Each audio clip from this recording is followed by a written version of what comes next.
Yes, yes, yes. Wow, wow, wow. Oh my God. Look at family members. Oh Jesus. Oloru Toba said, love you.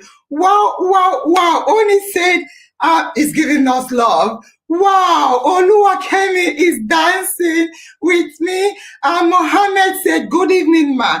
Good evening, Mohammed, and good evening, IOM family members. Tonight is our deportation good or bad? Deportation, return, repatriation, anything you call it, is it good or bad? And tonight, we have special, I repeat, special speakers. Yes, we have special speakers. The first speaker is Paul Nwankwo. Paul Nwankwo. Yes, welcome, Paul. Please, everybody give a hand of applause to Paul. Paul Nwankwo is an international migration consultant. Yes, he has over 12 years experience working as a consultant with IOM. Okoto. This is a different IOM anyway. Yes. So Paul Nwankwo is a consultant with IOM and IOLO. He's going to tell us the full meaning, don't worry. Currently, Paul Nwankwo is a business development manager and reintegration assistant for both Nigeria and ECOWAS.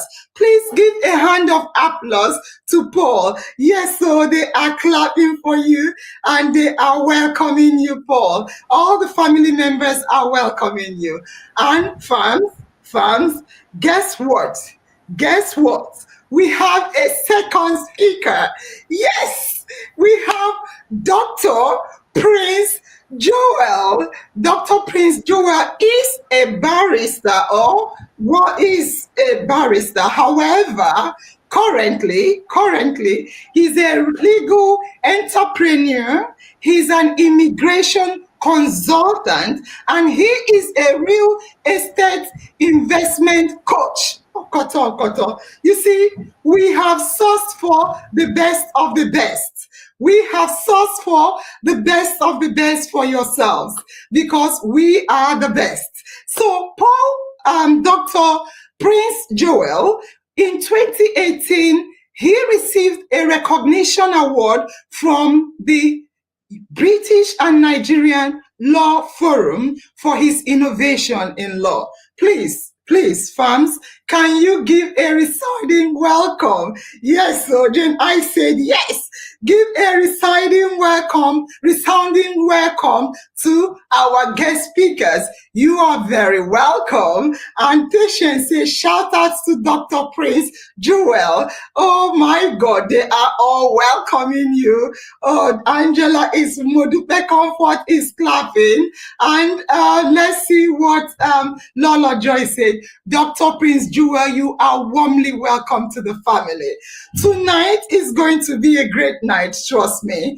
Tonight is going to be a great night. But remember, I remain your one and only host of IOM Original, Nurse Angel in the house. Please make some noise for Nurse Angel.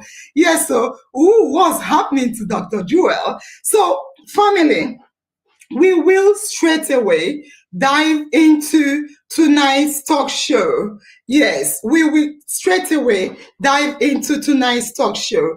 And our topic for tonight is deportation, repatriation, return. Is it good or bad? Yes, our speakers are here to give us the answers. So, Dr. Prince Joel, you can come back straight away. The show is about to start. And we will not waste time today. Wherever we stop, we will start again next week or a week after. All right. So, Dr. Prince Joel and Paul Nwankwo, welcome. welcome to IOM. This is the best place you can ever think of being. The family members are the best. They are full of love and they give love like no tomorrow. It's a family platform. So tonight we have yourselves, our consultant, immigration consultant, and our expatriate consultant. Both of you are here to look at the current trend happening globally regarding Trump's current deportation, return, or repatriation, not policy, but what he's doing currently. So I want to quickly ask our Dr. Prince. Dr. Prince, I'll start with you with the first question straight away. Dr. Prince, please, what does sovereignty of a country mean in terms of border control? We have looked at deportation part one. We looked at the meaning of sovereignty. And Paul, I'm going to mute you. If you're answering, you're mute. If you're not answering, you mute. So, Dr. Paul, the question again is, what does sovereignty of a country mean in terms of border control? Thank you. Okay, it's a question to me now. Angel, do you have me? Can you hear me very well? Yes, it's you, Dr. Prince. Yeah. Okay, thank you very much. It's indeed a great pleasure to be on your show. And this is the very first time I'm coming on your show, and I look forward to more of this. But to get the record straight, I hope you can hear me very well. I know we have network issues here, but I pray you can hear me very well. Okay, so I just want to lay the foundation. I want to lay the foundation very, very clear. I'm a lawyer called to the Nigerian bar, but at the moment I'm not in active practice. Okay, so I'm not in active practice of law. I'm just a consultant. I'm a legal consultant. For the purpose of this program, I want it to be on record as a legal consultant. Okay, because I've made it clear that 2025, I'm just focusing on my passion. So having said that, we can go to the business of the day.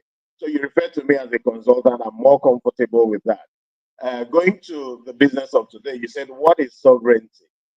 In a simple term, sovereignty simply means the control of a nation over its citizens.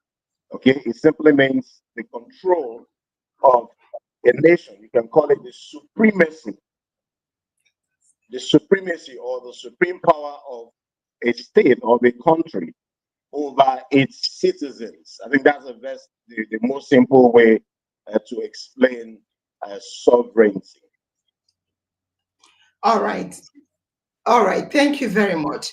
In the same trend, still you, Dr. Prince, does with that definition of sovereignty, can you explain to our audience, because a lot of Nigerians want to leave the country, a lot of Africans, generally speaking, including Asian countries, they want to leave and go to the Western countries.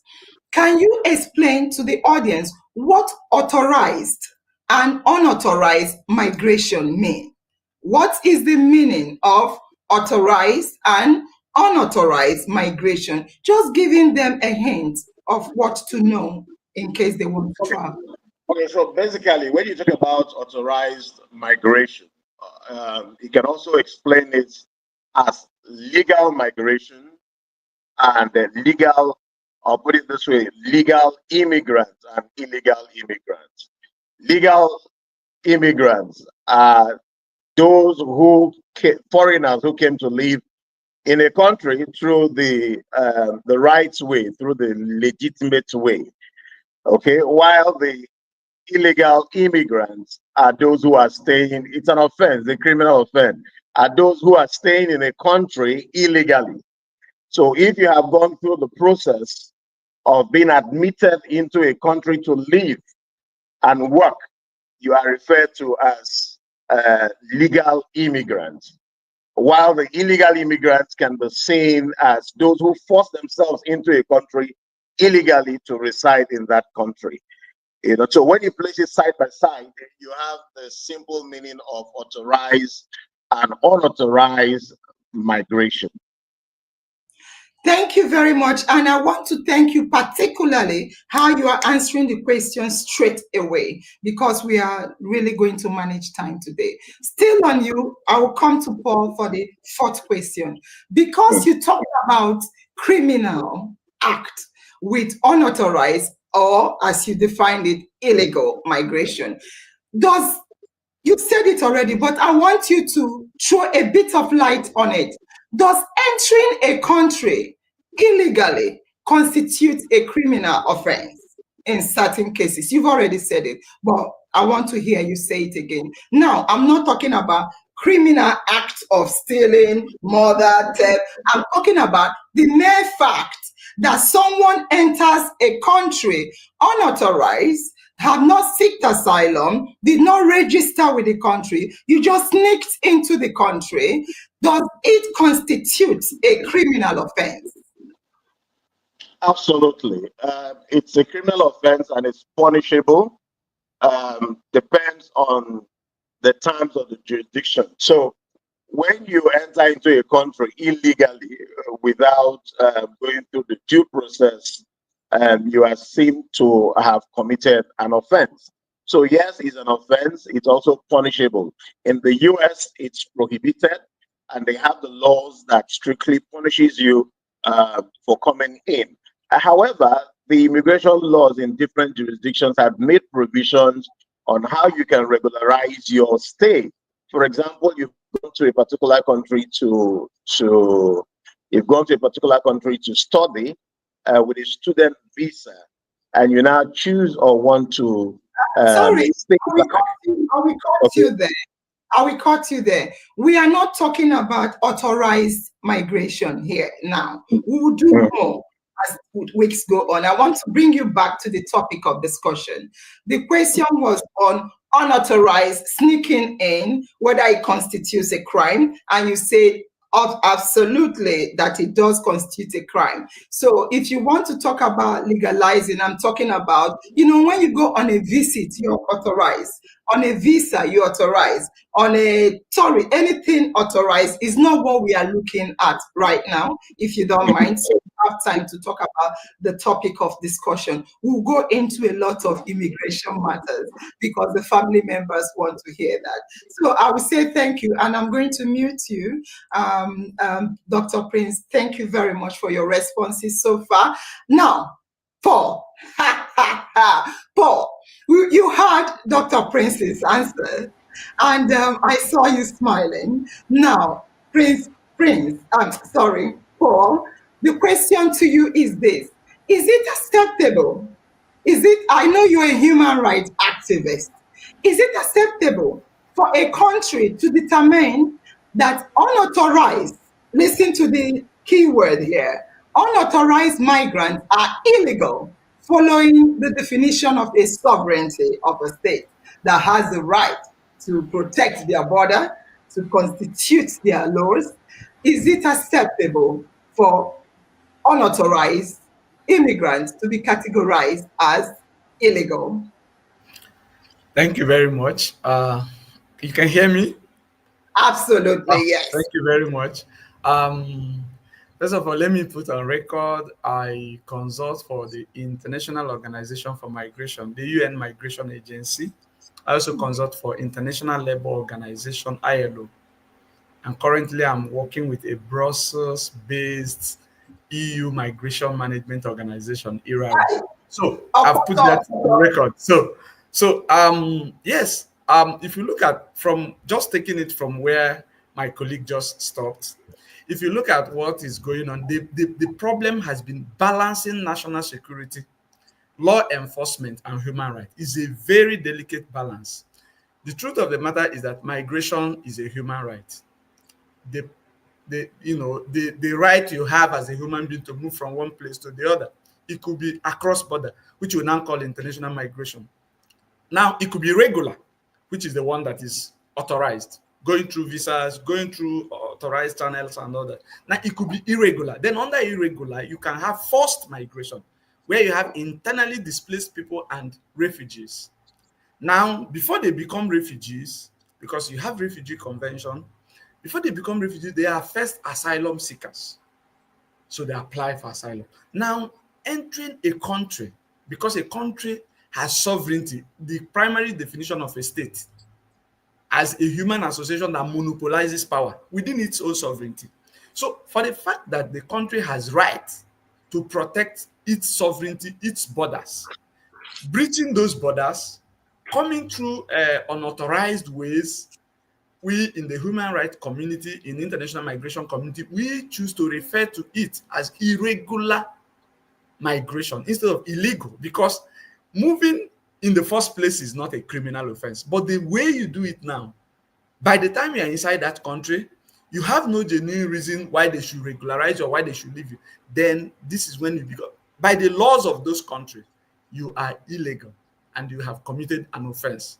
However, like I said, the state struggles from balancing human rights and national interest, national security. So for people who have crossed borders, and most of the time forced movement, like we have in refugees, asylum seekers, and all of those people, and people who are labor migrants, skilled people, we have people who are regular. But state has power to control its border. That cannot be taken away from the state. And if their law so stipulates that if you enter their border without authorization, that they are illegal, you should be returned, deported, or whatever language you use, the state is to that extent very, very right. However, like I said, the idea is to balance human rights and national security, because human rights are rights that individuals have because they are human beings. So the moment people die, they lose that right. So, and that is why we are careful in categorizing people who have moved to other places as illegal, like they choose to call it. But the truth of the matter is that if you watch in recent time, there is a rise in the far right organization, far right political organization, anti-immigration sentiments. I will stop you here. Okay. That is another question. Let's be We have brief stopped already. and straight. So you are talking about human rights, which is migration is a human right. The question on that note, I want to bring up this, if I am allowed to. I'll bring this up. So, Article 13 of the Human Rights Declaration say, just like you quoted, everyone has the freedom to move and reside within the borders of each state, as you said, internally. And number 2 of the same article spoke about everyone has the right to leave a country, including his own, and return to the country. So I perceive and I presume you are referring to the human rights article that say everyone has freedom of movement. Now, you said is a human right. Now, what doctor said and what I want to show again is that does not, in any form or shape, grant the right to enter any country illegally or unauthorized, as you also pointed out. It only guarantees freedom to leave a country and enter a country. So I want to clarify that point you made to family, because it's very, very important that we clarify it. Human rights. Okay, say, let me hear you. Or Yes, do you it's want important to clarify. I was coming to this. It's important to clarify it. Yes, you can leave your place according to Article 13. That means you can seek asylum. But the fact that you sought asylum does not necessarily mean that the country must grant you that asylum. No. They are not obliged to grant you asylum. There are a set of conditions that you must meet to be able to be granted asylum. And if you don't meet these conditions, you are not granted. So what we're trying to say is that the article only provides rights of asylum partially, but not explicitly, because the right to determination still reside with the state. Okay, so let me buttress the point you just made. Article family, we spoke about this last week. It's important to buttress it. Article 13, in terms of leaving a country, says that everyone has the right to leave and return to the country. It's talking about freedom of movement. Nobody is in bondage not to leave their country. It's not, I don't want to refer to refugee. That is a different article altogether, which will be found in, let me show you quickly. That is in Article 14. Article 14 says everyone has the right to seek asylum. So that is not the same with Article 13. Article 14 talked about if you have an issue, you can leave your country to seek asylum. That is Article 14. Article 13, giving everyone freedom of movement, is saying no one is chained. No one is in bondage. No one is supposed to be locked up if you are not a criminal. You know, criminals are locked up. So freedom in itself has condition, whether we like it or not. Because Yes. if you say article this and article that, say I'm a free human being and you commit murder, my dear, you are in jail. And no article can bring you out. Oh, I have freedom of movement. No, you will be imprisoned for murder. So the literal term should not be misunderstood. Article 13, talking about freedom of movement, is only telling you as long as you do the due process, as long as you get authorization, you are a free human being, irrespective of the fact that as long as you are not in prison, as long as you seek the authentic authority, Channels. you seek the right visas, you go through the right procedure, you are free to go out and come in. When people start saying Article 13 says freedom of movement, I can enter. No, please do not take it literally. That is why I put up this sign when you said that. Very important. Article 13 does not grant you any right to illegally enter a country. It only guarantees freedom to go out as long as you get permission to enter the country. Just to clarify that, I want to ask Prince to come back up so we can ask you a question. So the next question to you, Paul, is now regarding the terminology used by countries, UK, for example, US, and a whole lot of countries. I've not looked into Nigerian law. They said immediately UCROSS is in their constitution. If you enter their country without authorization, without permission, legally, illegally, irregularly, any way you want to term it, they call you a criminal. You have committed a crime. So the question to you again as a human rights activist is it fair to label all irregular, remember, unauthorized or illegal, as some countries call it, but when you are not authorized to enter the country, is it fair to label the immigrants as criminals, given that they may be victims, like you said? Okay, let's remove victims of coercion. Let's remove victims of coercion. Let's remove that. It's a different topic we'll deal with, please. So we will not take away from our topic. All those that are not coerced are not seeking out. Remember, don't put irregular migrants as asylum seekers. They are not irregular. They went in without authorization and registered themselves as asylum seekers. So don't add them. We are talking about you enter, you sneak in and you hide. That's the ones we are talking about today. So is it okay to call all irregular in terms of not asylum seekers, not coerced, but you enter and sneak in as criminals? Thank you very much. I think just like every migration conversation, it keeps expanding. But if you look at the issue in question now, criminalizing migrants, for instance, all those who have entered, there is for every immigration authority what we call status determination. And that status determination is a part of profiling to determine whether this person, under any circumstances, should have had other options. I give you an example. I was in Europe just last year. I visited a number of countries, and they showed us samples of asylum applications from our people. And the stories are always the same. They are fighting in my village, they have killed everybody. And no immigration authority will believe these bogus stories. I was in Berlin, we visited the other one in Munich, and you see a number, they showed us samples. It would appear that only one person writes the application, just one lawyer, and the stories are always the same.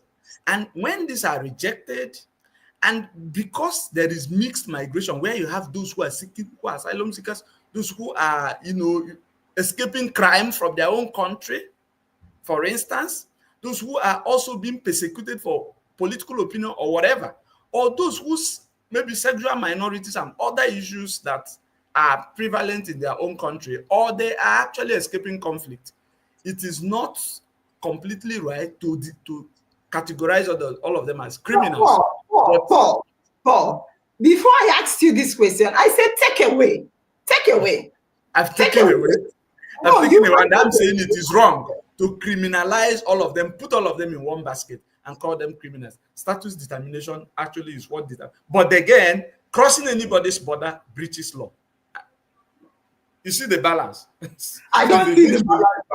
You are not able to see it because national interest. I want you to explain it to the audience, not me. Okay. My question let our audience understand clearly that the moment you are in another country, you have breached and you don't have legal stay.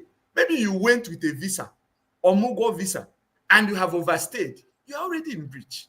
So whatever it is their law provides, there are some political parties that will come on board and say, we will allow them to stay with regular. Others, the far rights, we say no, they have to leave our country. And there is rise of far-right political organizations across Europe, including the UK.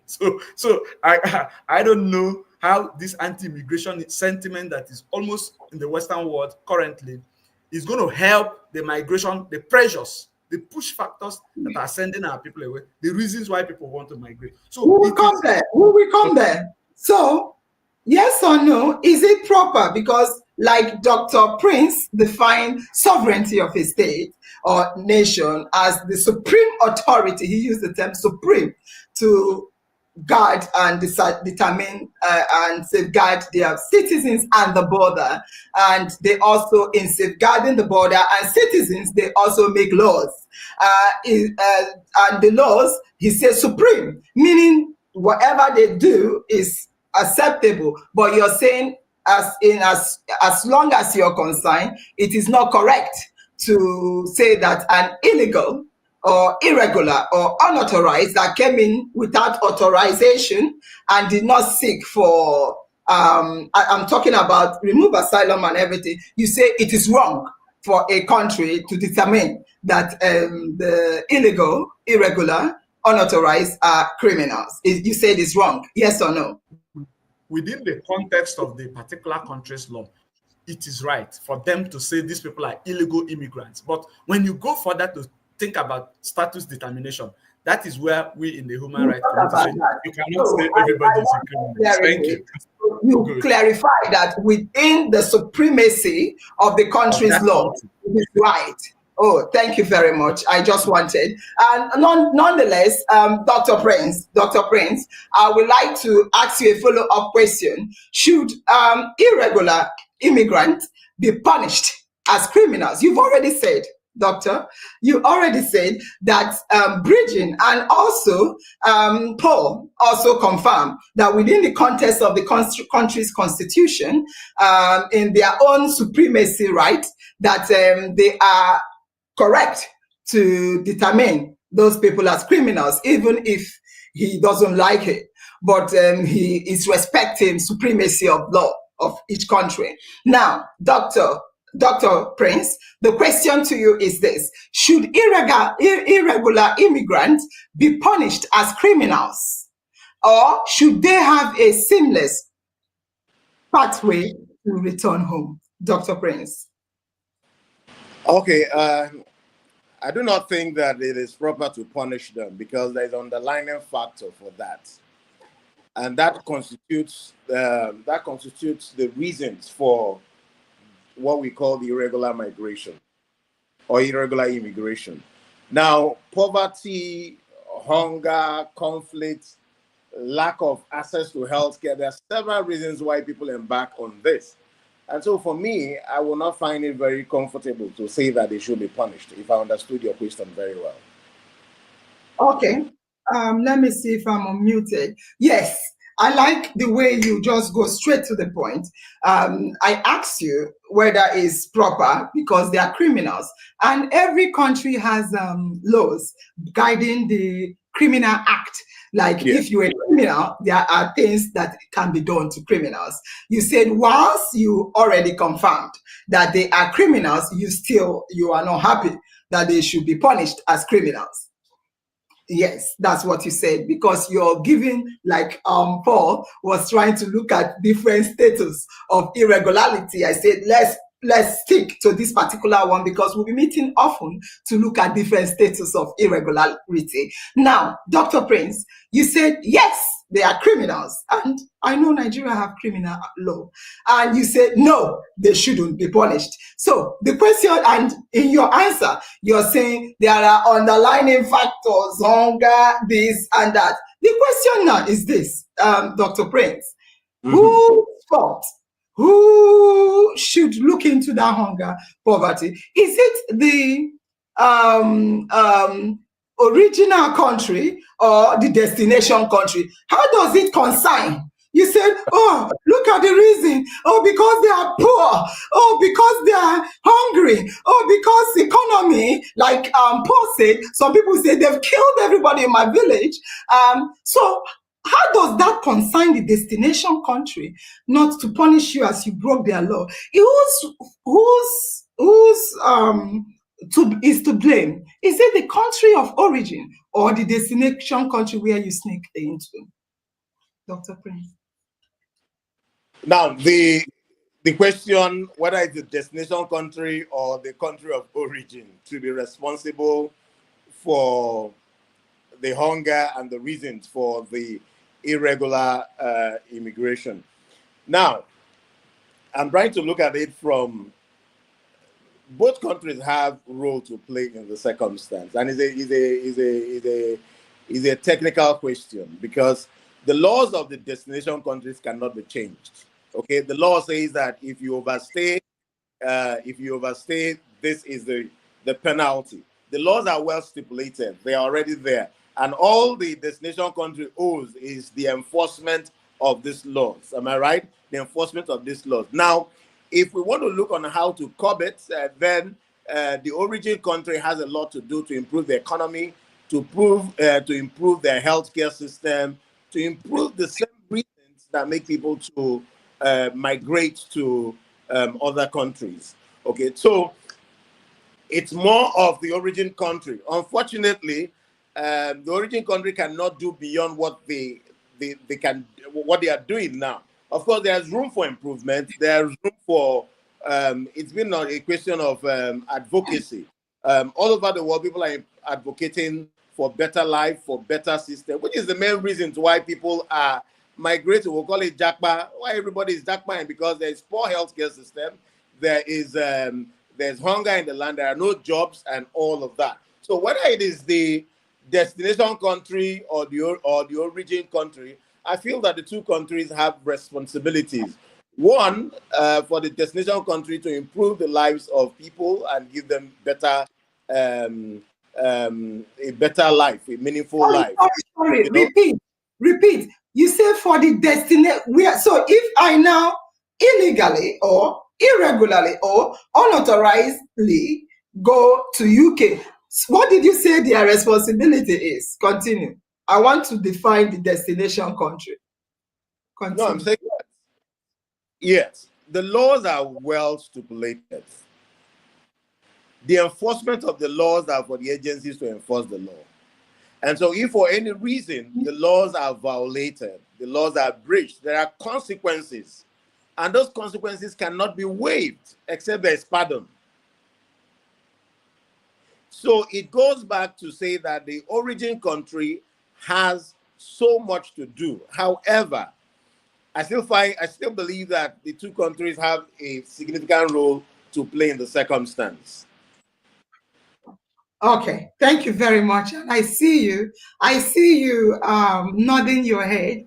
And on that note, I want to ask you, Paul, as you're nodding, what measures do home countries, what measures should they take to prevent people leaving the country?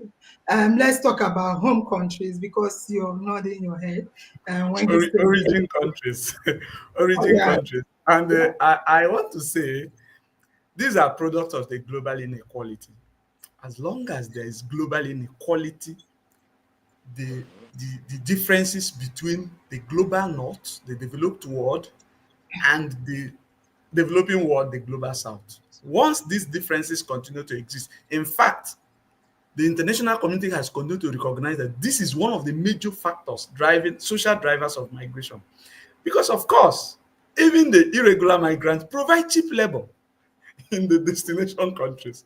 So, and they also help in providing, taxes and all of this help in building the economy. Ultimately, net migration contributes to the economy of the destination country. But whose is to blame? Because nobody, like we say it in this part of the world in Nigeria, nobody fit die your own die. If you do not put your country in order and expect that other countries with their social system, because the issue is that migration carries along with it, people with other intentions outside migration, drug, terrorism, and all of those things. So destination countries have responsibility they owe to their citizens to protect them from this. However, the origin country has even more responsibilities to focus on addressing the social drivers of migration. You cannot have this army of people without job and you expect that they will not look elsewhere and want to japa or live under any circumstance. And that is why the destination country, as much as possible, has more responsibility. If you do not have the right leaders to make the right policies that address inequality, poverty, hunger, lack of access to healthcare, education, ignorance, and all of those things, you will always expect your own citizens to be at the receiving end of the consequences of unmanaged migration, one of which is refusal, deportation, return, and all of those things. And I can tell you, people that we meet every day in my office that return from, they have spent 20 years living abroad, and you are asking them to come back to Nigeria. I'm using Nigeria for example, to start all over. They have lost, in fact, some of them cannot trace their family comeback. So we do a lot of contact tracing with our staff. They left 20 years ago. They have no contact. There was no phone then. They cannot talk to anybody. They don't know anybody. They just come to Lagos. You just return them to Lagos. And we are trying to know. They're telling us that their village is this place. And it is not easy to get anybody. So most of the time, the origin country has a lot to do. And that is why if you must allow your people to go, let them go as skilled workers. Those that the destination country cannot do without. The skills they have are bankable. You cannot do without them.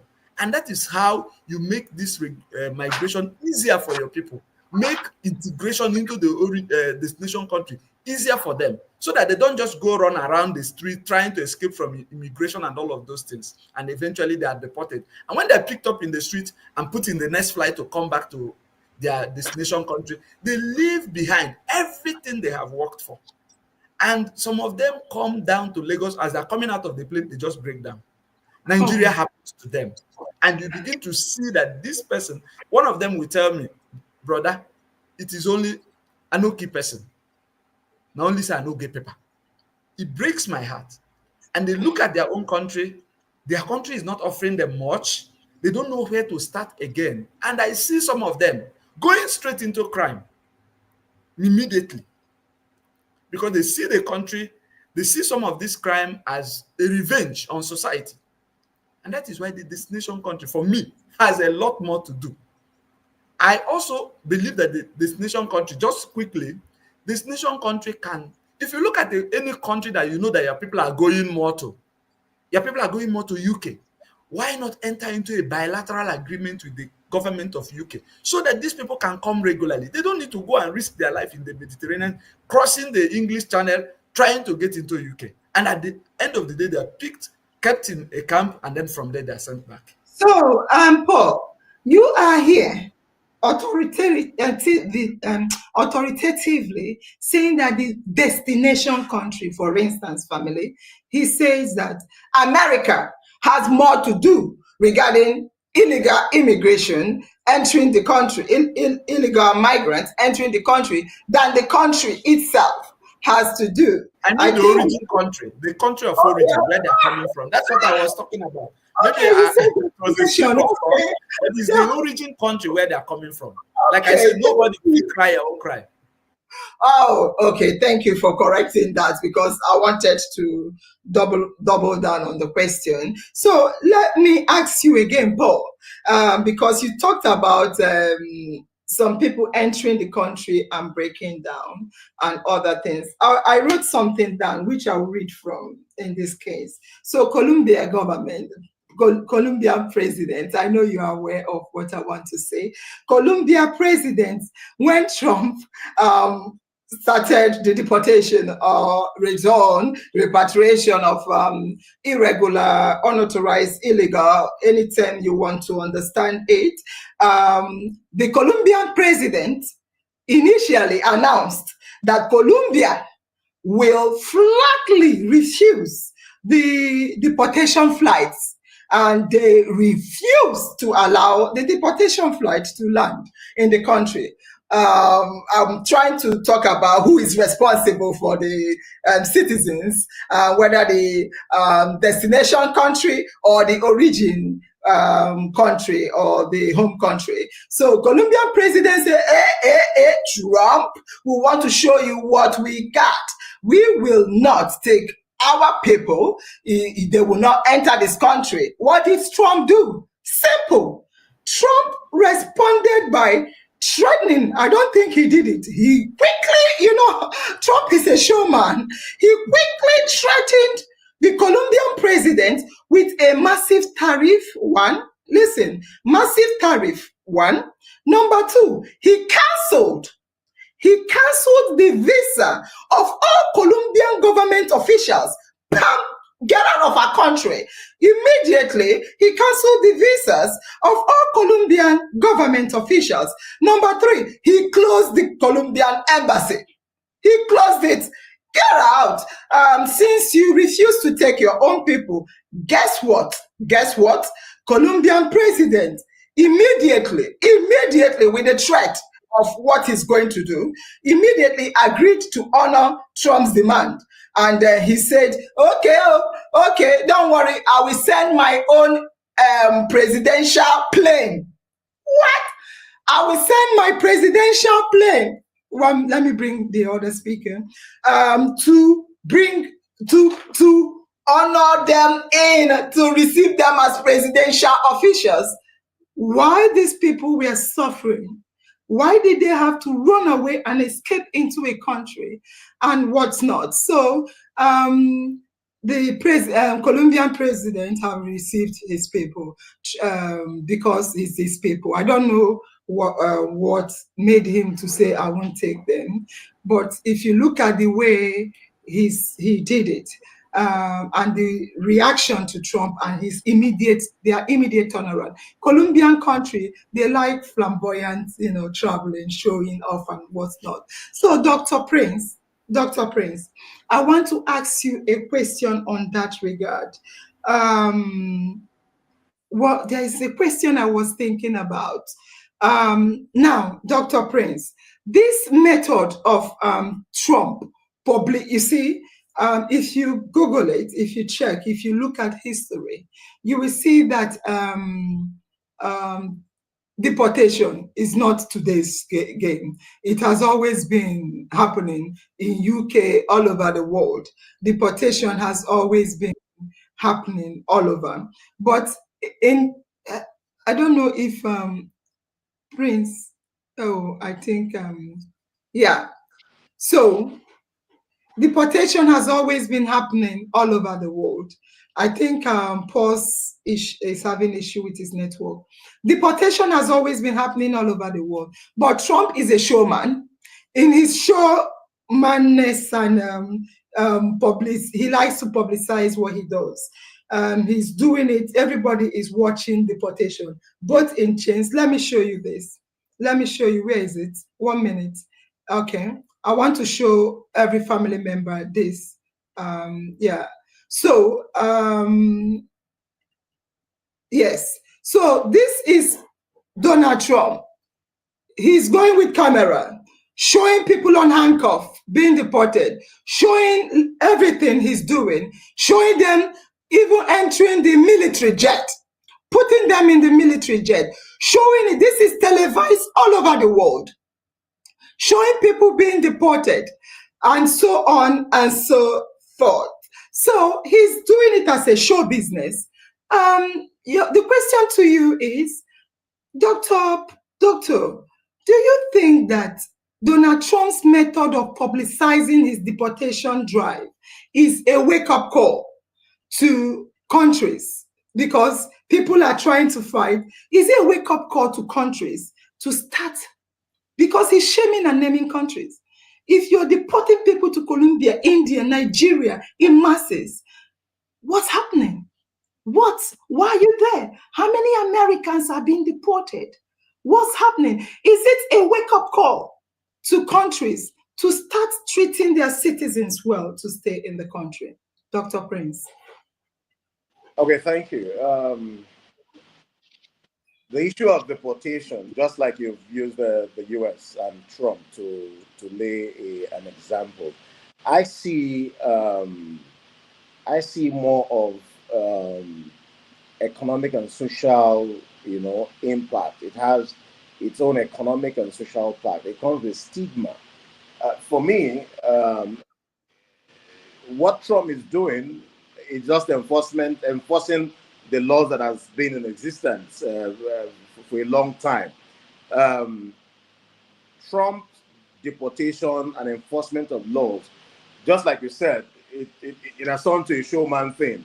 It's on social media, it's everything. But coming back again to look at it critically, it comes with its own stigma. It comes with social and economic impact. It affects the markets. So I think strongly that the labor market is affected. The economy itself is affected. Families are affected. By the time Oh, people sorry. When you say labor market of which country? the labor market in the US, for example, the labor market in the US, it's also is disrupted. Now look at the stigma that this also has on the individuals being deported and the destination countries. Oh dear. I don't know what's happening. I think his network has frozen. And I will want to ask you a follow-up question why he's going to come back live. Paul, both of you, and rightly so, he's talking about the labor market. You mentioned it. You said cheap labor. You said it. You said taxes, they pay taxes. They do cheaper labor than the citizen. They contribute to the destination country. He's talking about it's going to be affected. And Look at they it say, critically. and they say, I don't care. I don't care. Leave. We don't care. And on that note, you're talking about the labor market of the citizens, the taxation they pay this, and they say, get out of our country. We don't care about you giving us cheap labor. Let it be expensive. We will pay for it. We give aids to all this country. We'll cut it and put it back in our country. The question now is, whose labor market should we develop? Is it the labor market of a foreign country or our own labor market? Why are we shouting? We are going there to give them cheap labor. They say they don't want us, our cheap labor in terms of the irregular, not regular. Because if you're regular, you start shouting. If you cut my tax, I'm going to box you. We'll kill ourselves. But if I don't have papers and you cut my tax, I won't talk because I'll be hiding from the authority. And the country say they don't care. They don't care. So the question to you is this cheap labor and all these things you want to provide, and they say they don't want. Why are you crying that they don't want your cheap labor? What again will you use your cheap labor to do in your home country? Thank you very much. And I like to answer this question with example. The Southeast Asian countries initially were in a position, when I say the Asian, what they call Asian tiger, Singapore, Malaysia, Indonesia, of course, Japan and Korea. Now, these countries before now had cheap labor because of a managed population, now, but they have reskilled to the extent now that they are skilled labor. So, and if you notice, in many countries, there's what they call talent hunt in ICT. In the past, and even in the present, US had floated visa lottery to take the best hands. So he mentioned labor market. And part of what we do for ILO is to do what we call labor market analysis in respect of decent work, what is called decent work. And now, if you look at what had happened, the countries of the global north, the developed countries, has a way of creating opportunities for the best hands to come to their economy. Now, these are the hands needed in the origin countries to develop their economies. However, the sum total of all the conditions that these experts needed to practice in their country, from power, insecurity, lack of access to healthcare, education, and name them, life expectancy and all of those things, the fact that you are not sure that you will not run into traffic and spend maybe half of your day there trying to get your workplace and all of that. When these are some of the things pushing the experts outside, again, because the government does not take priority. In fact, Nigeria, I use Nigeria all the time. In the past government, immediate past government, a minister of the Federal Republic said, we have more doctors than we needed. They can all leave. Just less than 6 months after, we fell to the all-time low of the number of doctor to patient ratio in Nigeria, and the number is still going down. The same thing with nurses, all other health workers, because the country does not value or does not have opportunity to absorb, provision to absorb these experts, so they have to look elsewhere. So ultimately, the destination country benefits, but they are saying, if you are staying in our country without papers, you are disrupting our social services. We cannot even manage who you are. We are not even sure that you don't have criminal intent because of this, because of what we have promised our people. Because as it is, global inequality travels on the lines of racism and any other thing you can think about. So Trump's deportation, what we call Trump 2.0 in the global migration discussion, the point is that he said America first. And that America first is that he wants to put out anybody who is not an American out of America to be able to implement that policy. So it is, for me, the labor market change is there. Because if these people return back and they do not have job, trust me, they are willing hands. They are willing hands in criminal activities, some of them. And then, of course, if also they leave the origin countries, some services may be disrupted, but I can tell you it is minimal. They can do without it. And that's why they're able to muster the courage to tell you to leave, even though they're providing some labor, but we don't need it. Because they are spending a lot of money to deport people or return them. So the last question is an hour, we are closing. The last question we go to you, Dr. Prince. Dr. Prince, the same question I asked you, but in this time for the immigrant. So this publicizing Trump, again, if you're listening to me, Trump publicizing the deportation with chains, with military aircraft, the publicizing of his deportation drive, is it a wake-up call to us immigrants that want to go to a country unauthorized? Is it a wake-up call? Talk to us, then we close. Thank you, sir. Absolutely, it is a wake-up call to the whole world. It is a wake-up call to as many people who want to migrate illegally. It's a wake-up call to begin to think on how to take your migration process legitimately and legally. Because today is Trump. Who knows the next country?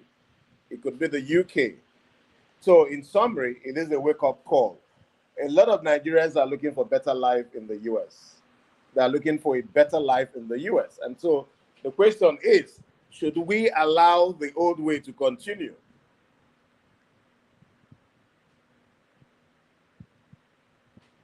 And on that note, no, that's fine. Do you still have anything to add, or we want to close now?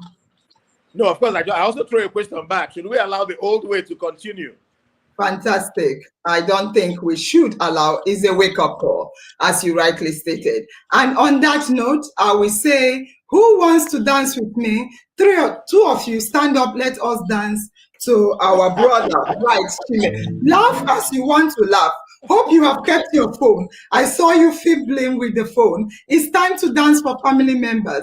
They've been cheering us up. So it's that time to dance, and I will call upon you to quickly stand up and dance.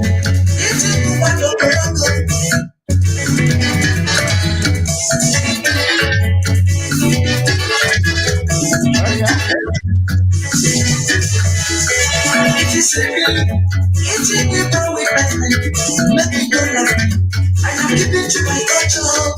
If you see me, if you go back don't be surprised. That is my sorrow, brother. If you see me, more in the nation in Africa, let me know nothing. I am talking to my ancestors. If you see me, my people are not in Africa, don't be surprised. That is our way. Na na na na na na na na na na na na na.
Africa, what is year. They say if I saw you're committing suicide, you're committing suicide, we will call police here. How can you prove this victim you will swallow? Say that talk, we can't talk to this year. How can you prove this victim you will swallow? Say that talk, we can't talk to this year. Police play, police play, police is committing suicide. The black of my day is committing suicide. The black of my day is committing suicide.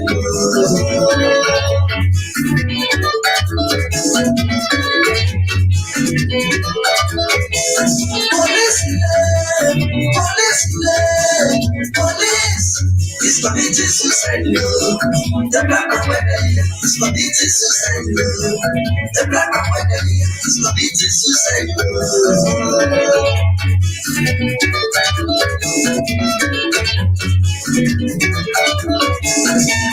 Police, police is committing suicide. The black of my day is committing suicide. The black of my day is committing suicide.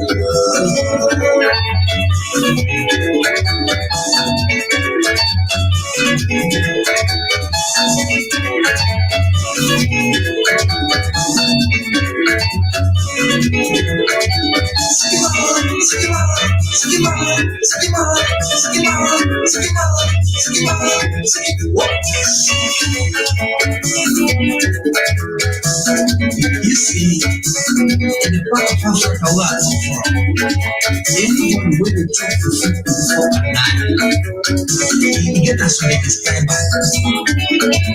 At first, you feel all I'm only between. Wow, you see, all the listen. Yes, we have to stop. Yes, so let's see. It's a wake-up call. Yes. All right, we have to stop. Yes, so yes.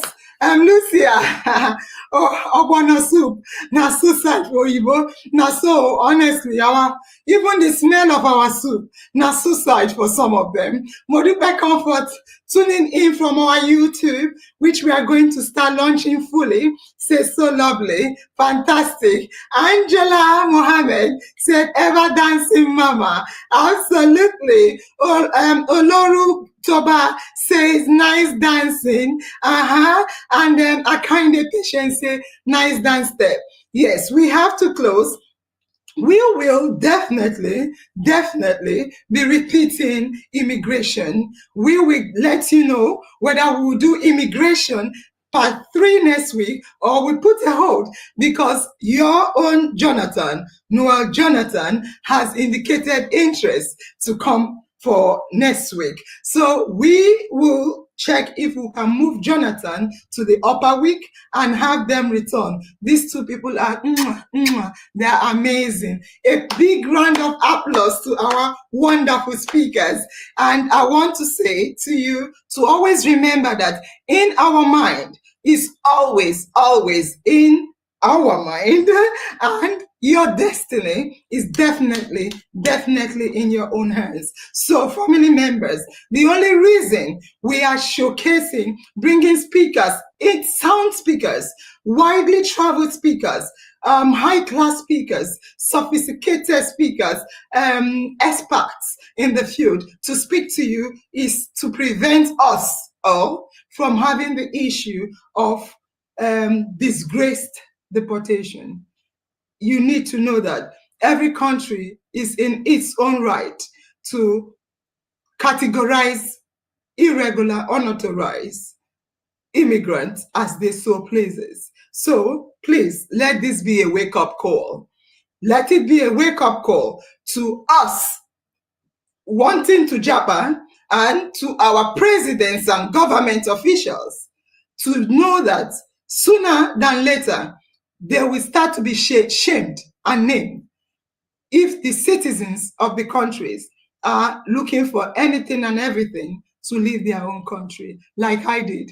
So please, it's going to be a wake-up call. We will continue to discuss to know what to do next week. I repeat, in our mind, is definitely always in my mind.